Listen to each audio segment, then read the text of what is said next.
What's up everybody, Coach Stubby here.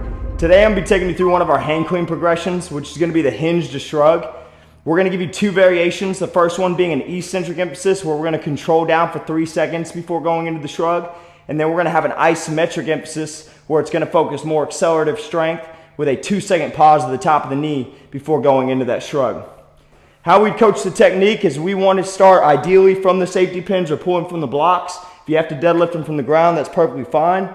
We want our feet under our frame. We want to take a thumbs width grip outside of my thigh, and then I want to stand tall and walk myself out.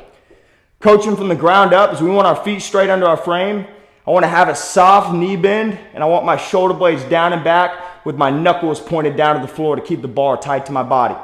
From there, I want to brace my core, not allowing myself to dump into extension. This is a big problem we see. Kids will go into that hip hinge or think they're going into a hip hinge and dump their pelvis. We want to hinge, keeping the bar on my thigh. The cue we use, train doesn't leave the tracks. I want my shoulders to cover the bar. Okay, we don't want to keep the chest vertical here. Shoulders over the bar, and I want to ride my thigh for 3 seconds before going into the shrug. It'll look like this. Soft knee bend, shoulders down and back, brace, hinge, cover the bar, 3 seconds, up and shrug. Again, 3 seconds, come up and shrug. If you want to, after they get good at that, after a few weeks, you can go dynamic. 3 seconds down, hinge, train doesn't leave the track, powerful shrug. Now progressing into an isometric, 2-second pause at the top of the knee, hinge, top of the knee, 1, 2, controlled shrug, same thing, we can go dynamic, hinge, 2-second pause, powerful shrug.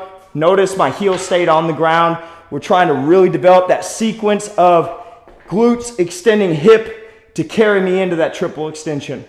Big reason why we like to break this movement down is we find a lot of times if you don't sequence things up and progress it properly, your kids are going to cut extension short, which ultimately negates the process or the reasoning for doing a clean variation in the first place. Is we want to see powerful and aggressive triple extension where I'm getting heels off the ground, knees extended, hips extended, and that vertical momentum is what should carry the bar to my shoulders, not me just dynamically dropping and catching the bar.